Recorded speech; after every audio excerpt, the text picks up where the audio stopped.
All right, so who loves a good romance story? I think everybody does. My daughter, youngest, only watches rom-coms. That's it. I'll say, hey, you want to watch this movie? Is it a rom-com? No. No thanks. If you were to take all the songs and get rid of all the songs that were about love, I don't think there'd be much left. We love it. You take an action movie and you want to make it better, put a romance story into it. Everybody loves it. It's what we live for. Two things that the human soul craves: identity and connection. So we love it. So we have lots and lots and lots of songs and movies and TV shows. Entire multi-seasons of shows are held together by simply taking two characters. My daughter calls it shipping them, S-H-I-P-P-A-I-N-G, shipping them, hoping that they will get into a relationship. It's called shipping. And that will carry them for 7 seasons. The tension of wishing that they were a couple, but them not becoming a couple. And then the show isn't over when they become a couple. It's over. No matter how good the show is, it's done. Because the romantic tension was the thing that was carrying the day. So in these rom-coms, we have what we call type scenes. And we recognize them. So how many rom-coms have you seen that have, at the end of the show, a last-ditch rush to the airport? 1,000 times? Well, no one wants to confess to having watched 1,000 movies. I will. 1,000 times. All right, I've seen this. You have the alternate version, which is rush to the church to stop the wedding. And we see it. And the second we see it, we recognize it. It's a common story. We're invested in it. And the only thing we're waiting to see, because it doesn't matter how many times you play out this scene, the only thing we're waiting to see is how do they pull off the details? Do they have an unexpected ending?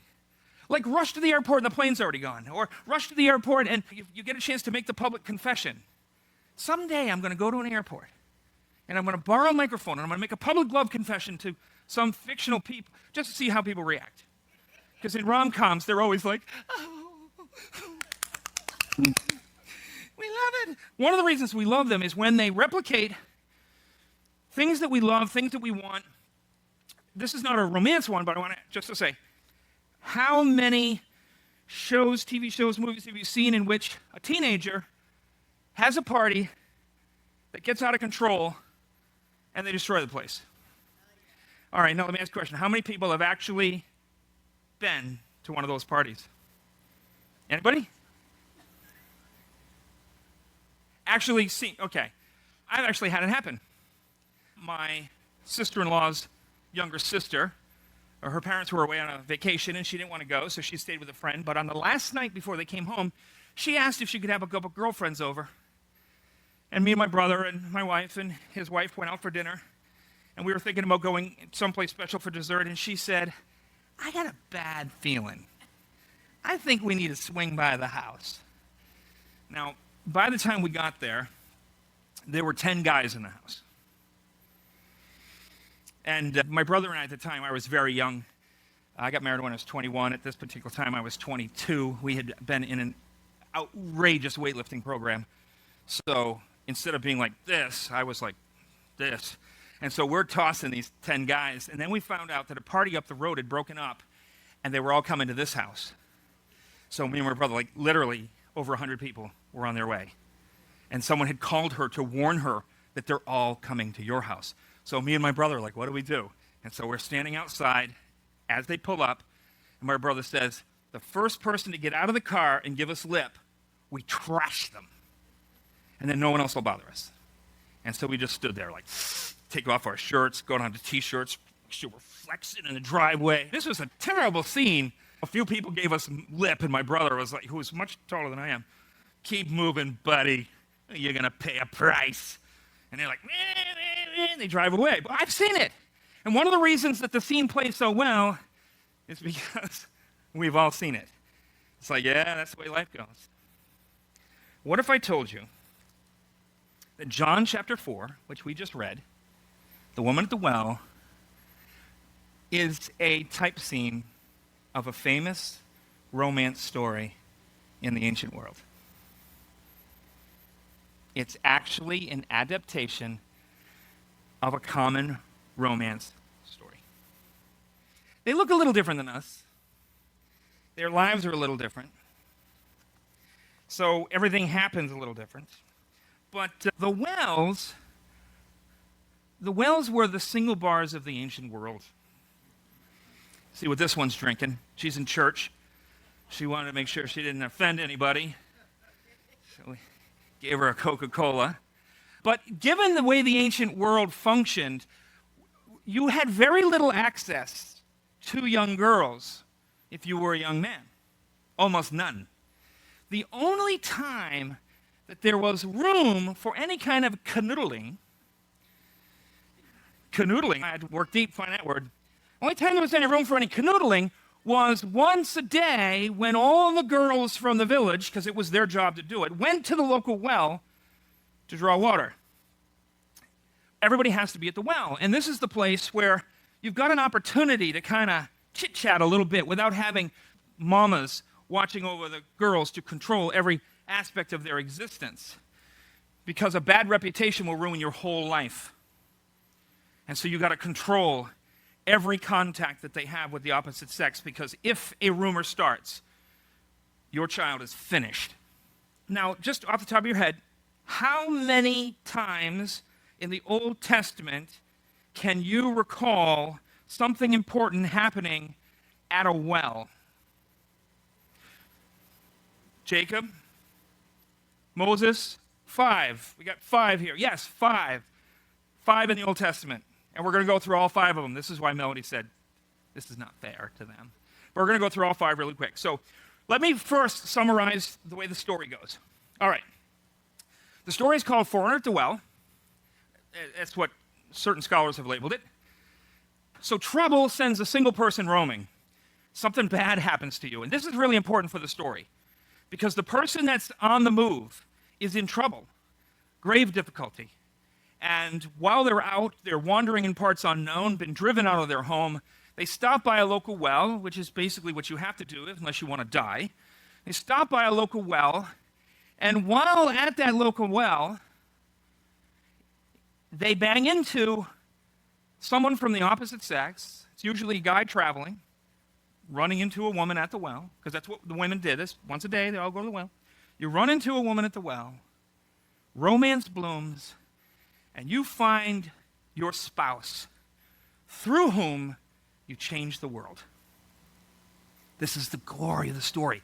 It's got everything you could possibly want, the adventure, the tension of if he arrives 10 minutes this way or 10 minutes that way, they completely miss each other, and their entire lives go in different directions. My brother married a woman from China. She lives on the other side of the planet. When she was growing up there in her Mandarin world, how was she to know that she was someday going to travel on the other side of the planet and cross paths with a young man through whom they were going to create my niece, Cordy? And when she cures cancer, we can all look back and tell the story of Cordy's glory and how her mother and her father crossed paths. Divine appointment. This is the hand of God working through happenstance to bring about salvation for his people, to actually bring about his people. They can sit around the fires in Judah and say, if Jacob had been 10 minutes later, we wouldn't exist. But God was moving. God had his hand. He had a divine appointment. Jacob was in trouble. Man, he was in trouble. But he encountered Rachel. Wow. If it weren't for that.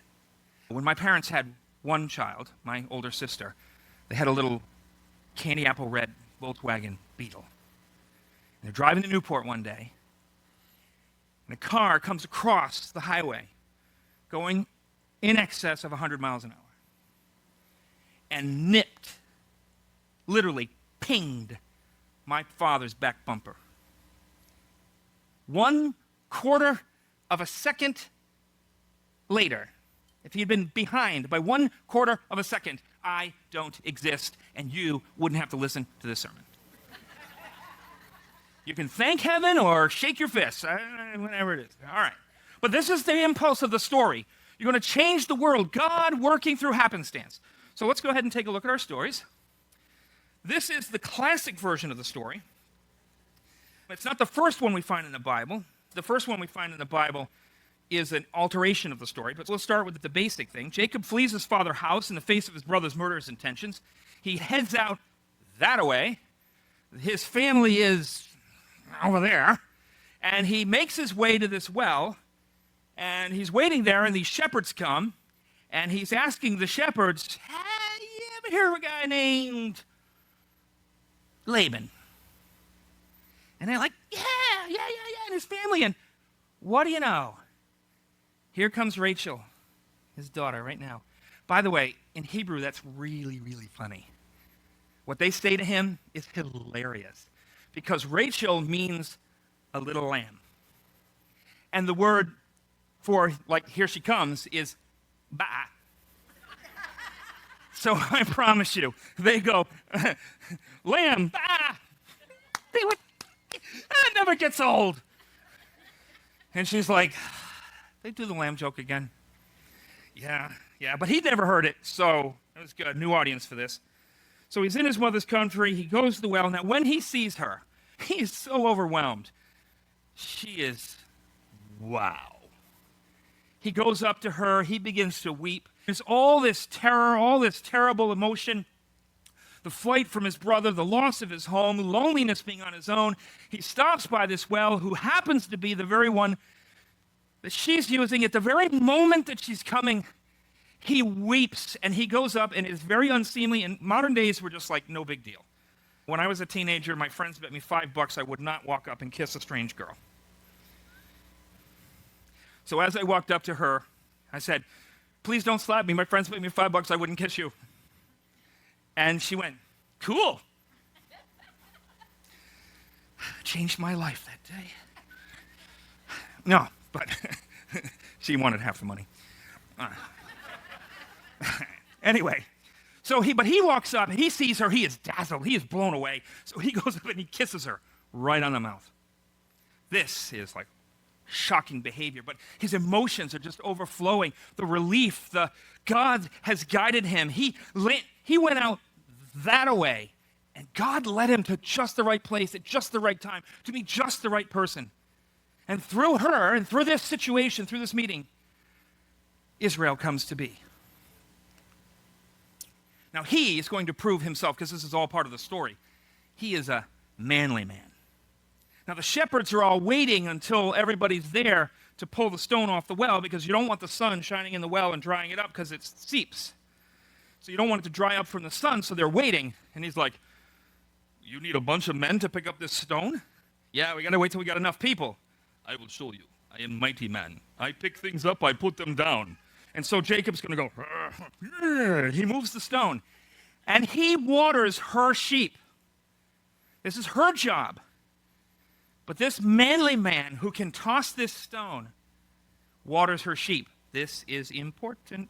He gives her water at this well. Life has changed. She brings him home to Papa. And there it is. So we have another classic.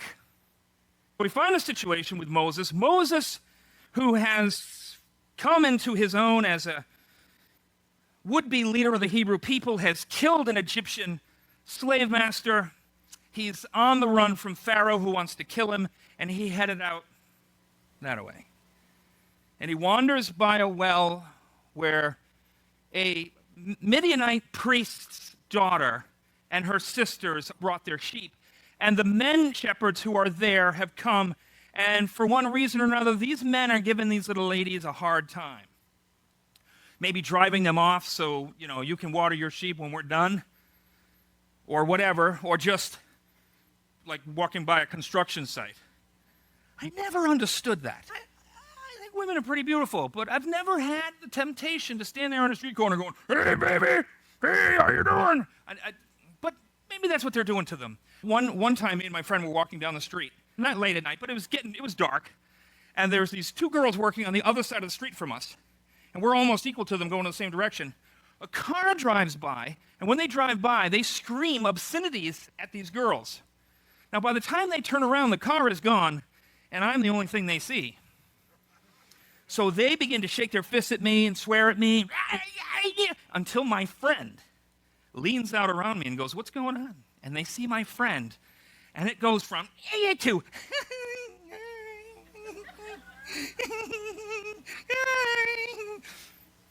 I'm looking at him, and I'm like, why does this always happen?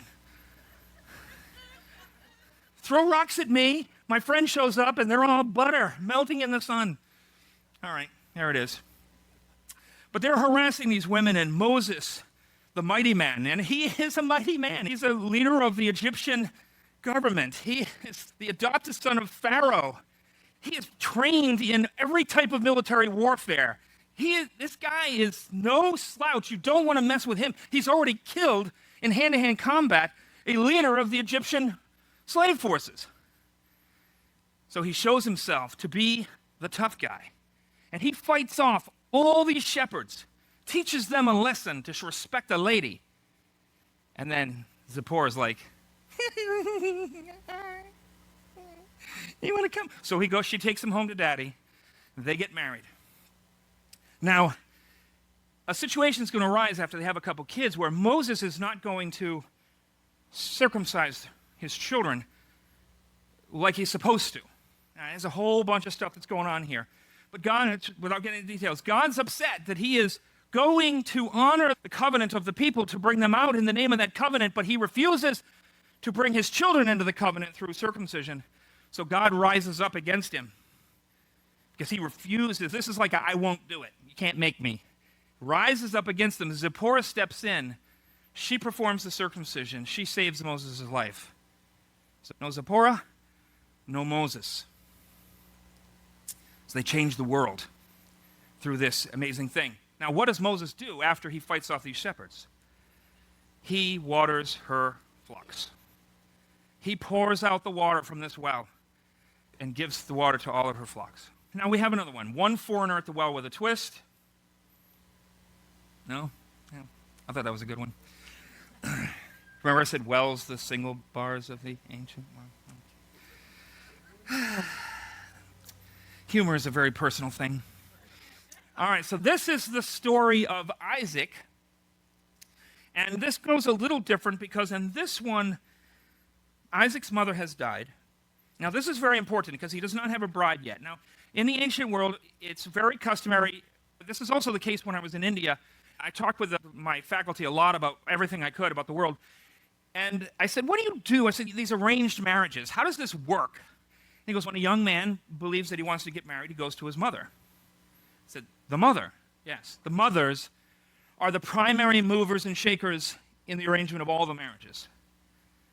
Fathers only come in at the end to give their blessing. The mothers make everything happen. Everything takes place mother to mother. And so when you read the story and you realize his mother is dead, but he still doesn't have a wife, the primary mover and shaker of the event, the one who would be primarily responsible for making it happen for him to get the wife, she's gone. And his father's like, oops, we waited too long. Now I have to do something. So what am I going to do? I know what I do. I'm going to get him a wife.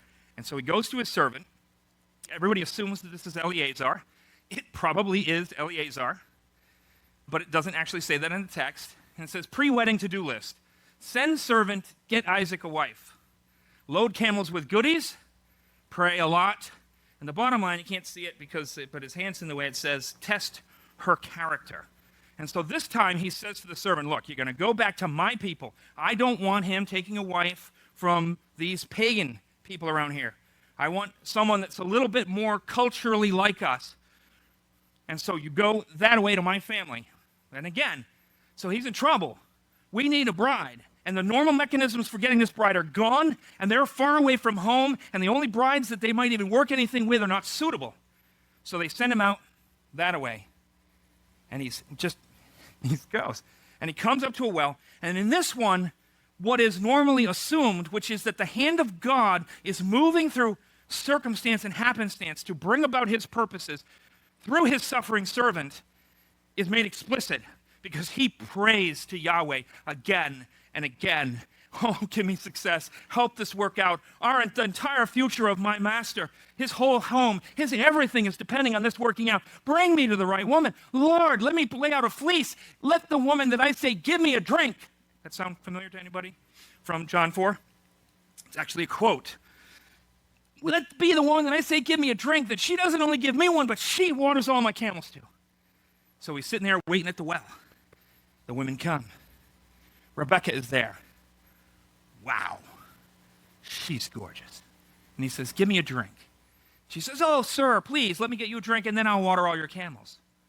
And she, this time it's not the man who's the he-man, the macho guy. Here it's the woman of such great character, of such service, and such strength. This is some serious work. And she did it without sweating. I know that the text says that. No, it doesn't. But we can just imagine in this wonderful romance tale that she, bucket after bucket, you know camels drink a lot. And so she says, water, water, water. And she's like, no sweat. When the wind blew, it always went this way and never this way. It was a wonderful scenario. And he's like, what a woman. What a woman. Man, I wish I wasn't here for my master, because I might like to ask her for her hand myself. But so she takes him home, and he tells the story. Yahweh has guided my hand. This is the work of Yahweh. This terrible situation, God has guided me. He's brought me to be at the right moment, at the right time, with the right woman. And they're going to marry. And they even have the scene when she goes to see him where he's coming in from the field, like riding in on a horse with his little headband on, Arabian Nights. And she sees him, and she lights off, and she covers her veil because she's modest. And he is just like, wah, wah, wah. And they give birth to Jacob, who fathers Israel. Now, next well story. Now, if you read the story, you will not see the word well. But everybody from this time period, from this world, knows that this entire scene takes place at the well, because it is centered around the giving of water. And in these jars, so they have these big stone jars, and they fill them with water.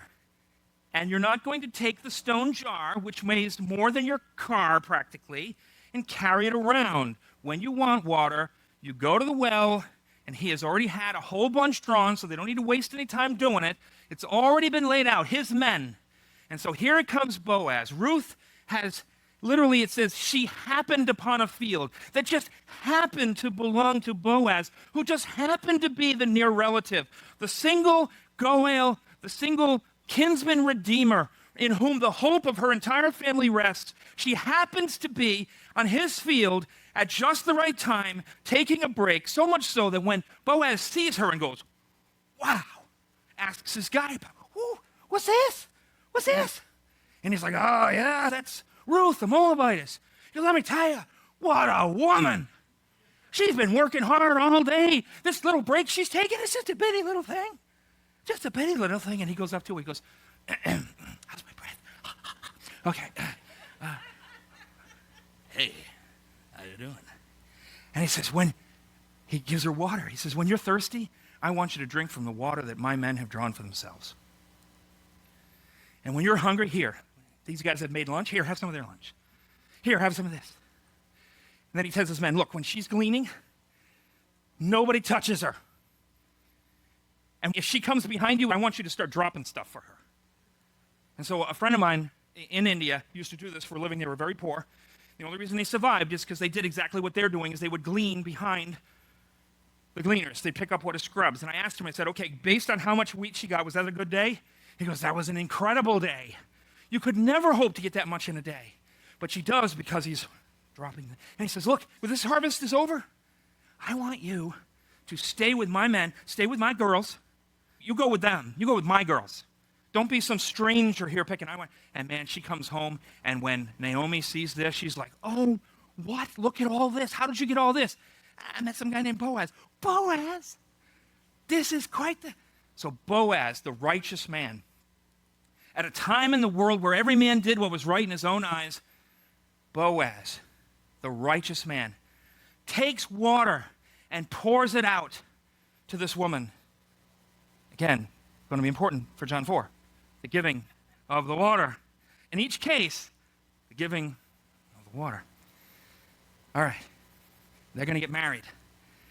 Kind of an important kid, because her great-grandson is the first of all the great messiahs, King David. Through their union, they advance the line of Christ to save not only Israel through the righteous king, but to save the entire world through a righteous Savior, born out of this union, which happened in a moment of trouble and difficulty as Ruth went out that way, looking for an opportunity and hope. And Yahweh guided her. Naomi says, "Blessed be Yahweh, because he did this." This is the saving grace of Yahweh that brought you to this place. All right, one more. This is a failed well story. That's Saul, and in case you can't read it, it says, Daily Prophet, Saul loses the girl, throne doomed. Now, we all know that Saul is an apostate king. He's the worst of the worst. He's terrible.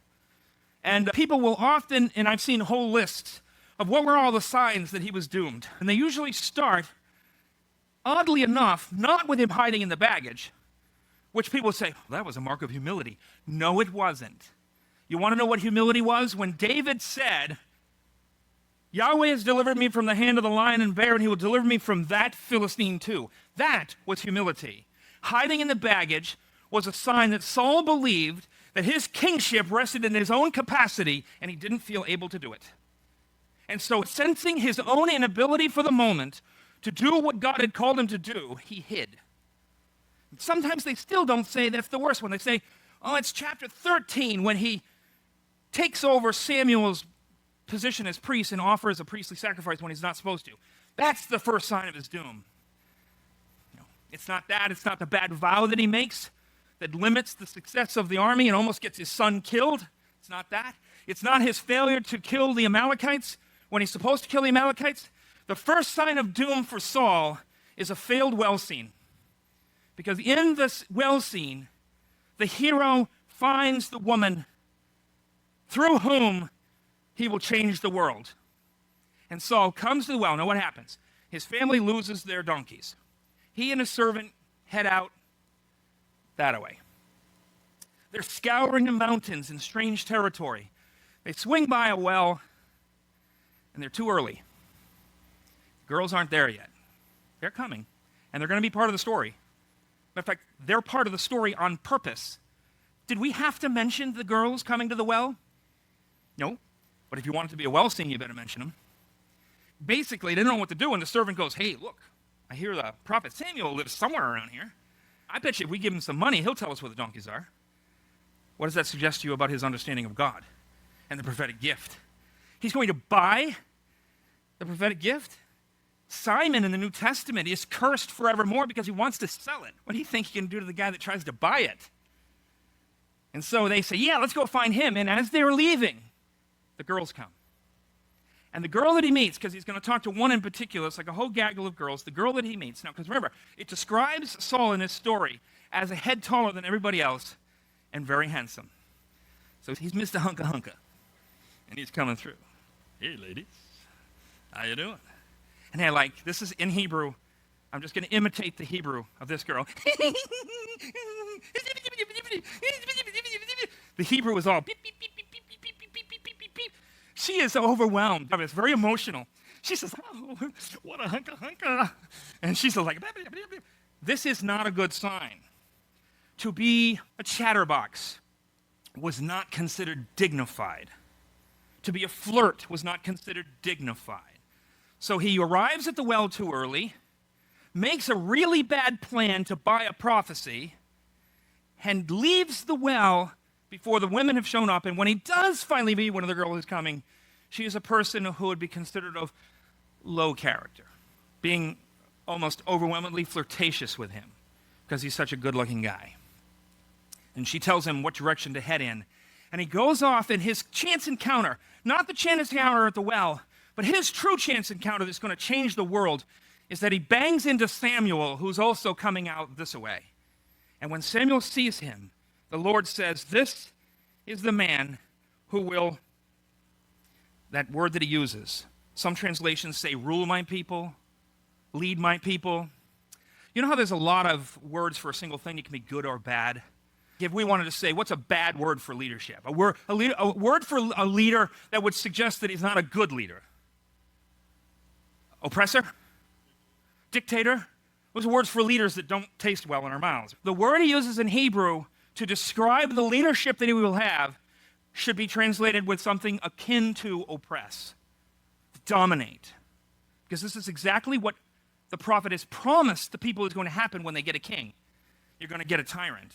This is the man who will oppress my people.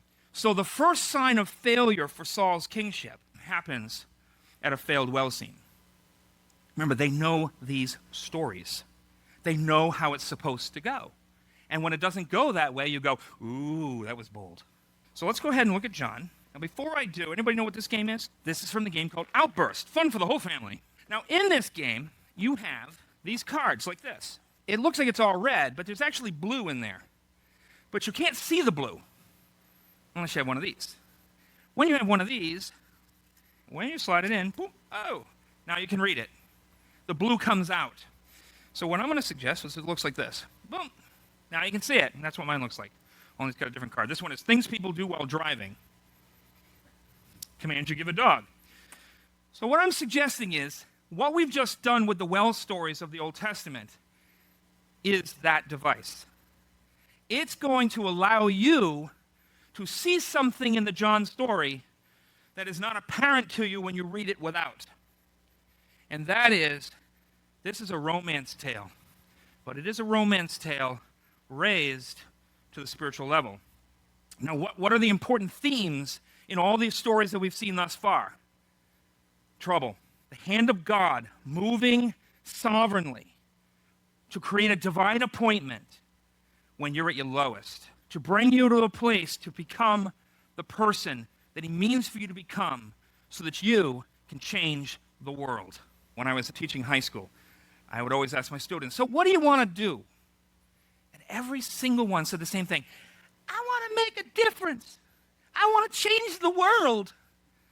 Now, maybe I was a bad high school teacher, but I would always say, you can barely change your socks. What makes you qualified to change the world? They did not seem to think this was funny. Their parents laughed. They said, he can't change his bed either. Okay, so we're getting there. So it's not just change for the sake of change, it's change for good. It's not any change. I'm going to change the world. Well, Hitler changed the world, so let's not be like Hitler. Let's be like these guys. So you've got this idea of the transformation of the world brought about through a divine appointment that occurs at the lowest point of a person's life, as God moves through his sovereign hand to create divine appointment when the person is at their lowest, the most discouraged. So let's read John 4 and see what we have. Because in this story, it is a well scene, and it is a romance tale, kinda. It's not a sexual romance tale. It is a spiritual romance tale, a spiritual God doing spiritual things in the hearts of people. So let's read it. When therefore the Lord knew that the Pharisees had heard that Jesus was making and baptizing more disciples than John, although Jesus himself was not baptizing, but his disciples were, he left Judea and departed again into Galilee, and he had to pass through Samaria. All right, now, so what just happened? Jesus is getting into hot water with the religious leaders, and tensions are ready to blow. We know that Jesus did not stand his ground to pick a fight. He avoided what fights he could avoid. He waited for his moment. There's going to come a time where he stands before them in the trial where they are unable to convict him and get him on the cross. And he's, oh, goodness, you guys have even brought in false witnesses. You still can't convict me. I'm just going to have to give it to you. Are you the Messiah? Yes, I'm the Messiah. And you're going to see me riding upon the clouds of heaven because that means I'm God too. Is that enough for you? Is that going to get this thing done? Now we can crucify him. So that's going to come, but that's not his time. So he avoids these fights. So he's gotten into a turmoil. Now, when they would go from Judah to Galilee, up north, they would always go up the valley of the Jordan River. It's flat and it's long. And so you'd go up from Jerusalem, you'd drop down the mountain to go through Jericho, a very dangerous road, but it was the short path to drop into the valley of the Jordan River. You go shoot north up the valley straight to Galilee. It takes 3 days to make the journey, but it's very nice, and there's lots of water.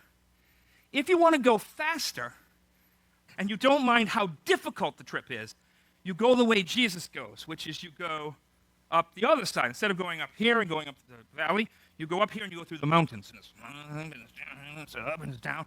It's very harrowing, very difficult.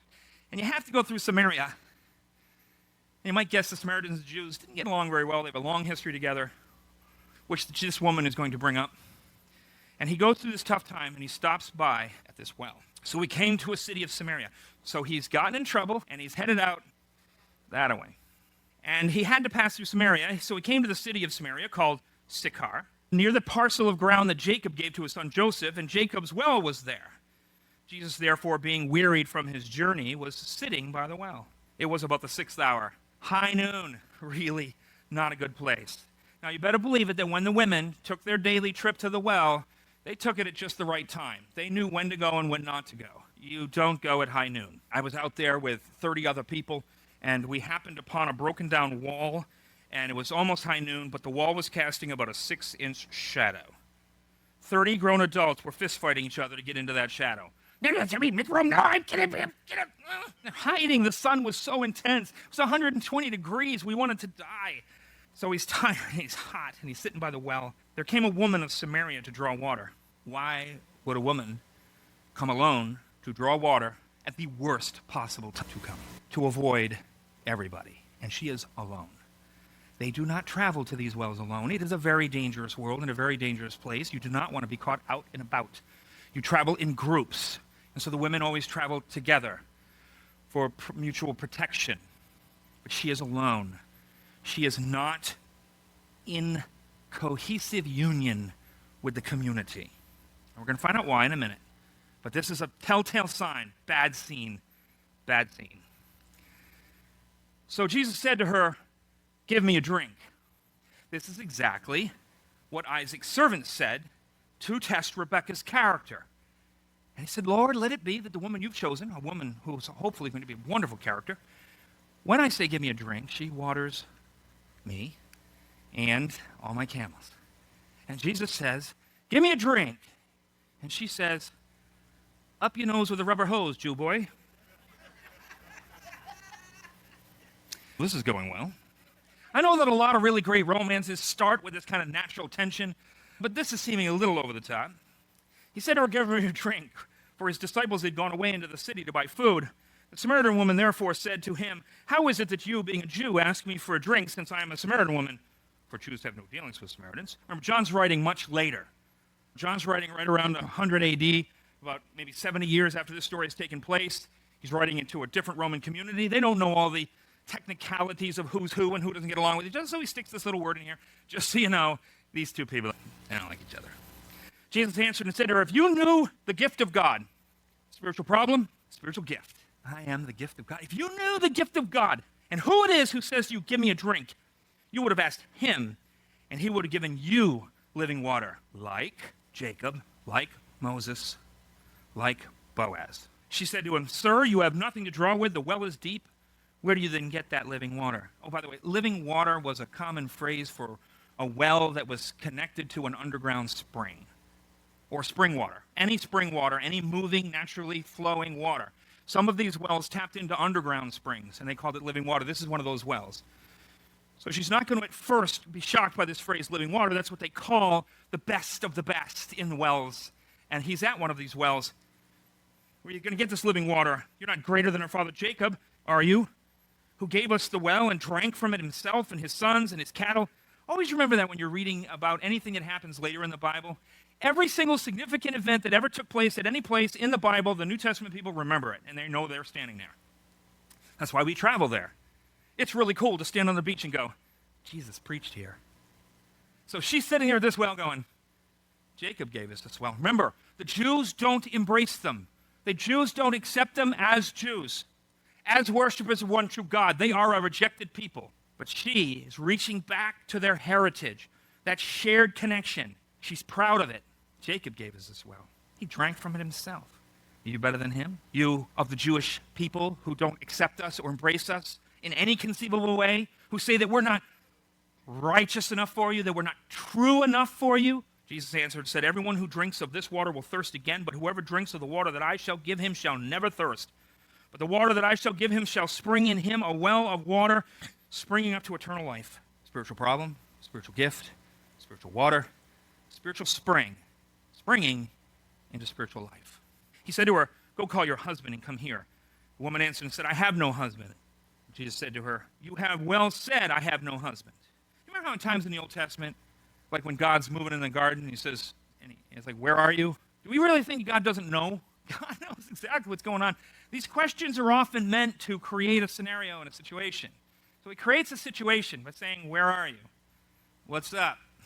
What are you up to? Where are you going?" He already knows the answer. "You have well said, I have no husband, for you have had 5 husbands, and the one whom you now have is not your husband." This is so common in our day, we probably don't know how to be shocked about this. But she is alone at this well at high noon. "Sir, I perceive that you are a prophet. Let's have a theological debate over who's better, Jews or Samaritans. Sir, you are a prophet. Our fathers worshipped in this mountain, and you people say that it's in Jerusalem is the place where men ought to worship. How do you like them apples?" Jesus said to her, "Woman, believe me, an hour is coming when neither in this mountain nor in Jerusalem shall you worship the Father. You worship that which you do not know. We worship that which we know, for salvation is of the Jews." He just won the theological argument, but he's got something better in mind, and that is spiritual worship, because that is what God is looking for. It says, "The eyes of the Lord roam to and fro throughout the earth, looking for someone whose heart is fully toward him." So he's like, real worship isn't all this stuff. It's not temples. It's not sacrifices. It's not rituals. It's not rote prayers. It's having a heart for God. It's offering up a spiritual worship. God is spirit, and those who worship him must worship in spirit and truth. The woman said to him, "I know the Messiah is coming. He was called the Christ. When that one comes, he will declare all things to us."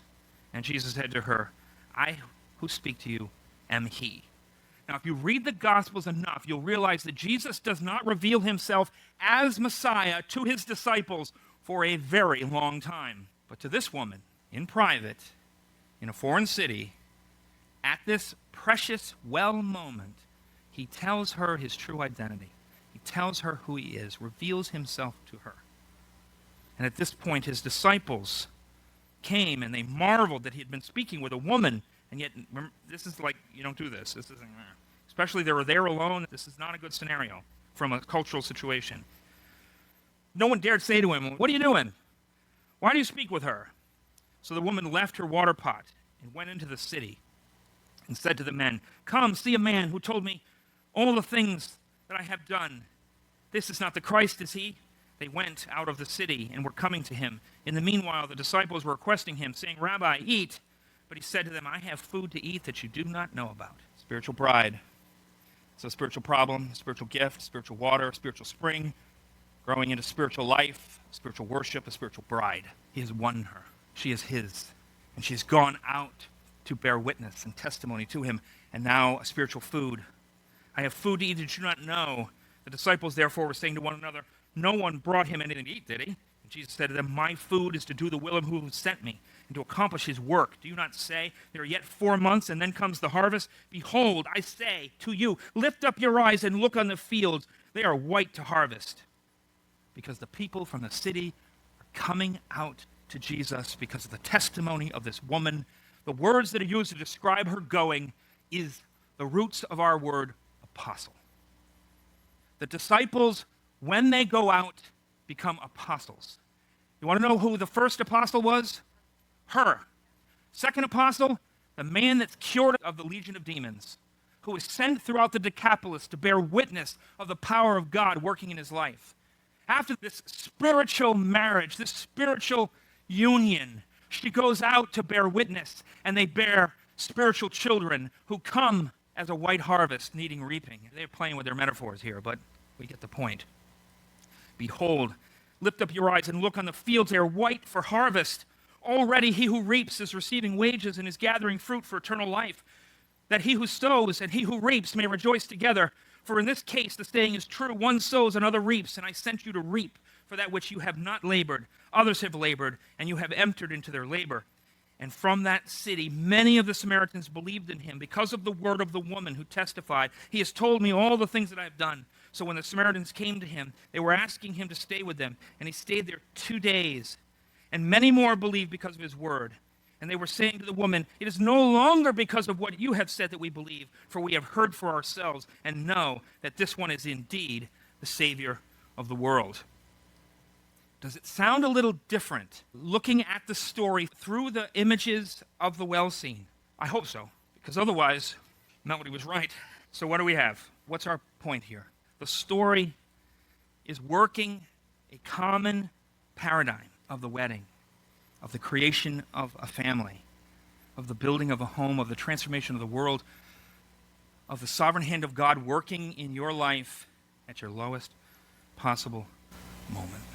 When you think all is lost and you feel like you're out in life, heading out that way, He is organizing circumstances. He is setting up divine appointments to transform you so that you can transform the world. If you like what you're hearing today, please subscribe below and don't forget to share it on as many platforms as you can and tell your friends to watch. Thank you.